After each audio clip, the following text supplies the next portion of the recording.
Bismillahirrahmanirrahim. Assalamu alaikum to all of you. Once again, welcome to our channel Study Hood. So, students, in this video lecture, we are going to discuss our topic that is anatomy. Anatomy सबसे पहली बात तो ये जो है वो आपके पास एक ग्रीक वर्ड है, ठीक है जी। ये जो है वो ग्रीक वर्ड से निकला है जिसमें एना का मीन्स और एना एंड टॉम।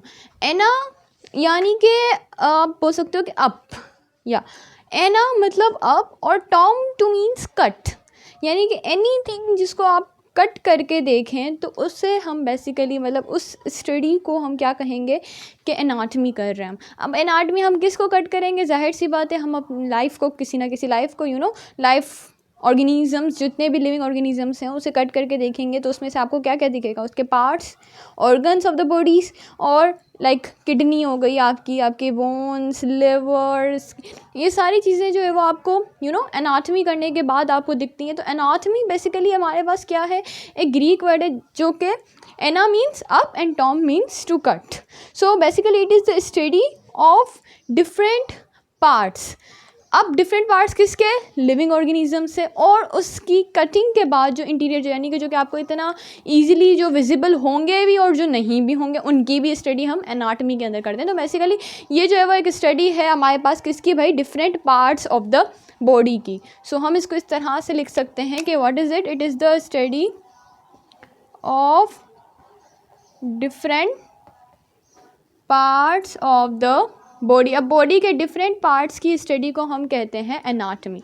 ठीक है जी, हमें आ गई बात समझ। अब हमने देख लिया कि एनाटमी क्या है। हम इस वीडियो लेक्चर के अंदर बेसिकली एक एनाटमी को देखने वाले हैं और उसके साथ साथ उसकी ब्रांचेस। अब आपको पता है कि हमारे पास एनाटमी की जो है वो, अगर हम मेन ब्रांचेस की बात करें तो एक आ जाती है आपके पास ग्रॉस एनाटमी, देन आपके पास डेवलपमेंटल एनाटमी। अच्छा, सबसे पहले ग्रॉस एनाटमी की बात करें तो ग्रॉस एनाटमी में एनीथिंग जो कि आपको विजिबल हो क्लियरली। अब आपको क्लियरली जो भी चीज़ विजिबल होगी आप उसको किसके अंदर स्टडी करेंगे? ऑफ कोर्सली अपनी ग्रॉस यानी कि स्टडी ऑफ इंटरनल या external organs of the body. Overall जितने भी आप नेक्ड आई से, अपनी नेक्ड आई से याद रखिएगा, जितने भी आप नेक्ड आई से जितने भी ऑर्गन्स देख सकते हो उन सब की स्टडी को हम कहते हैं, स्टडी को हम क्या कहते हैं? Gross anatomy. अब ग्रॉस एनाटमी यानी कि अब इसके अंदर हमारे पास जो है वो मज़ीद हमारी ब्रांचेस आ जाएंगी, लाइक हमारी रीजनल एंड सिस्टमेटिक ब्रांचेस आ गई। Systematic anatomy like you have, इसको यहाँ से लिख देते हैं। एक आपके पास आ गई रीजनल एनाटमी, एक आपके पास आ गई सिस्टमेटिक एनाटमी। अब रीजनल एनाटमी यानी कि एनी पर्टिकुलर, अभी अपने नाम से ही बता रही है कोई ना कोई रीजन होगा, किसी ना किसी पर्टिकुलर ऑर्गन की आप स्टडी करें, specific part of the body या specific region of the body की अगर आप स्टडी कर रहे हो, like it is what? It is the study of specific region of body is what is हमारा ये जो है वो रीजनल एनाटमी। अब सिस्टमेटिक एनाटमी की अगर हम बात करें, सो सिस्टमेटिक यानी सिस्टम्स की स्टडी हो गया। अब हमारे अंदर कौन से सिस्टम होते हैं? लाइक हमारे ऑर्गन सिस्टम्स। तो किसी भी पर्टिकुलर सिस्टम को अगर आप उठा लें, स्टडी ऑफ स्पेसिफिक, याद रखिएगा, specific system of the body. Like अब एग्जांपल आ जाती है कोई भी रीजन आपका हो गया, लाइक आपके हैंड्स हो गए। अगर सिस्टम की बात करें तो हमारे पास नर्वस सिस्टम, रिप्रोडक्टिव सिस्टम, कितने सारे सिस्टम एट ए टाइम आ जाते हैं हमारे पास। तो ये सारे ग्रॉस एनाटमी यानी कि जो विजिबली हमारे नेक्ड आई से नज़र आ रहे हों उसे हम कहते हैं ग्रॉस। अब डेवलपमेंटल एनाटमी जो है वो बेसिकली डील करती है, अब जितना भी जो चाइल्ड है, जो ऑफस्प्रिंग है, या आप बोल सकते हैं लिविंग ऑर्गेनिज्म, जो अपनी इनिशियल स्टेज से लेकर, ये हमारे पास बेसिकली किसकी स्टडी होने वाली है? ये है study of any living organism, किसी भी लिविंग ऑर्गेनिज्म की जो कि कहाँ से उसके इनिशियल स्टेज से लेकर अभी तक जो उसके अंदर जो डेवलपमेंट्स आ रही हैं उन सब की स्टडी हमारे पास आ जाती है डेवलपमेंटल एनाटमी, जिसके अंदर हमारे पास जो है वो अगेन आपकी आ जाती है बेस्ट एम्ब्रियोलॉजी, लाइक एम्ब्रियोलॉजी। अब एम्ब्रियोलॉजी जाहिर सी बात है हमारे पास क्या है कि एम्ब्रियो की स्टडी है ना, it is what? It is the study of embryo आपको पता है जिसके अंदर जो है वो चाइल्ड बेसिकली ग्रो होता है, डेवलप होता है, उसे हम क्या कहते हैं, एम्ब्रियो। तो अगर एम्ब्रियो की स्टडी होगी तो वो हमारे पास होगी एम्ब्रियोलॉजी। इसके अलावा आपकी सिस्टमेटिक एनाटमी के अंदर आ जाती है। इसके अलावा और सारे कितनी सारी ब्रांचेस आ जाती। अच्छा, तीसरी आ गई आपके पास कि माइक्रोस्कोप एनाटमी। अब हर वो ऑर्गन जो कि या लाइफ आपको इस माइक्रोस्कोप, इस इंस्ट्रूमेंट की हेल्प से नज़र आए, उसे हम कहते हैं माइक्रोस्कोपिक एनाटमी। अब इसके अंदर हमारे पास मज़ीद आ जाती हैं variations, like you have the cytology, like you have the histology, like you have the neurology. तो साइटोलॉजी के अंदर हमारे पास क्या आ जाएंगे, आपकी सेल की स्टडी ऑफ सेल, ठीक है। इसके अलावा अगर हम बात करें न्यूरोलॉजी, तो इसके अंदर हमारे पास आ जाएगी स्टडी ऑफ नर्वस सिस्टम या न्यूरॉन्स की स्टडी, या अगर हम स्पेसिफिकली इसको बोलें नर्वस सिस्टम की स्टडी। हिस्टोलॉजी के अंदर आपको पता है it is the study of tissues. ये हमारे पास स्टडी है किसकी भाई, टिश्यूज़ की।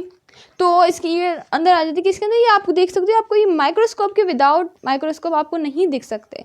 इसके अलावा अगर हम फोर्थ जो बोले ब्रांच है एनाटमी की, वो है कंपैरिजन स्टडी। अब ये कंपैरिजन एनाटमी क्या होगा, यानी कि आप अगर किसी का कंपैरिजन कर रहे हो या स्पेसिफिकली आप किसी के अंदर डिफरेंस फाइंड कर रहे हो, तो उसकी जब स्टडी करते हैं हम, तो उसे हम कहते हैं कंपैरिजन। क्योंकि हमारे पास जो है वो काफ़ी अगर एनाटमी आ जाती है तो कंपैरिजन जो है हम करते हैं कि भाई इंटीरियर अगर ये ऑर्गेनिज्म डिफरेंट है इस ऑर्गेनिज्म से, तो किस तरह से कंपैरिजन नहीं कर रहे हैं, तो उसकी स्टडी आ जाती है। इसके अलावा एनाटमी की हमारे पास मज़ीद ब्रांचेस हैं, like you have the clinical anatomy, like you have the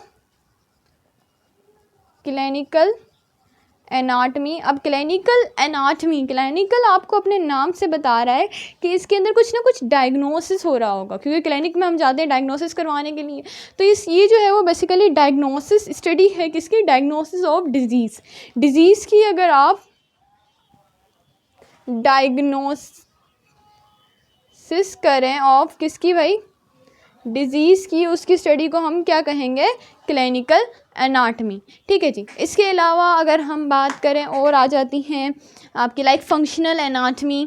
किसी भी पर्टिकुलर फंक्शन की अगर आप स्टडी कर रहे हो, किसी भी फंक्शन की आप पर्टिकुलरली स्टडी कर रहे हो, तो आपके पास आ जाएगी फंक्शनल एनाटमी। क्योंकि अब अपने नाम से ही ये हमें बता रही है कि ये किसकी स्टडी होगी, किसी particular function of any part of the body, किसी भी बॉडी के उसके पर्टिकुलर फंक्शंस की स्टडी को हम क्या कहेंगे, फंक्शनल एनाटमी। इसके अलावा एंजियोलॉजी आपके पास आ जाएगा, एंजियो मतलब आपको पता है ब्लड। अब एंजियोलॉजी मतलब स्टडी। अब हमारे पास जो ब्लड वेसल्स हैं उनकी स्टडी को हम क्या कहेंगे, बेसिकली उसको हम किसके अंदर स्टडी करेंगे, it is basically the study of blood vessels. तो ब्लड वेसल्स की स्टडी को हम क्या कहते हैं, angiology. Likewise we have myology. हमारे पास जो है वो आ जाती है आपकी मायोलॉजी। अब मायो वर्ड शो कर रहा है मसल्स को यहाँ पर, यानी कि ये सिंपली किसकी स्टडी हो गई हमारे पास, it is the study of the muscles. तो ये हमारे पास एनाटमी। अब इसको डीपली डिस्कस करेंगे, लेकिन अभी जो हम जस्ट इंट्रोडक्शन देख रहे हैं। इसके अलावा आ जाता है आपके पास डर्माटोलॉजी। ये भी तो एक एनाटमी की हमारे पास ब्रांच है, इसको यहाँ पर लिख देते हैं dermatology. It is the study of skin. ये स्किन की स्टडी आ गई आपके पास। इसके अलावा अगर हमारे पास जो है last but not the least बहुत सारी होती हैं, लेकिन हम जो है वो एक यहाँ पर सम अप कर रहे हैं, एंडोक्राइनोलॉजी। अब एंडोक्राइनोलॉजी यानी कि something which related with the endocrine system, या एंडोक्राइन सिस्टम आपको पता है हार्मोन का सिस्टम जिसे हम कहते हैं, जो कि हार्मोन्स को रिलीज़ करवाने का सिस्टम है पूरा हमारे पास। तो उसकी study, completely study of the endocrine system is what, endocrinology. So यहाँ पर हमारे पास जो है वो एक बेसिक सा इंट्रोडक्शन था एनाटमी का, यहाँ पर हमने डिस्कस किया और कुछ इसकी ब्रांचेस जो है वो स्पेसिफिकली हमने डिस्कस की हैं। इसके अलावा भी बहुत सारी ब्रांचेस होती हैं, लेकिन ये जो है मेन ब्रांच फ़िलहाल आपके लिए इतना काफ़ी है। सो आई होप ये जो है वो काफ़ी क्लियर हो गया होगा। अगर आपको अभी भी कोई क्वेश्चन है, just feel free to ask in comment section. इंशाल्लाह we will try to answer you as soon as we can. So अब आपसे मुलाकात होती है अपने नेक्स्ट वीडियो लेक्चर में। तब तक के लिए अल्लाह हाफिज़, take care and thanks for watching.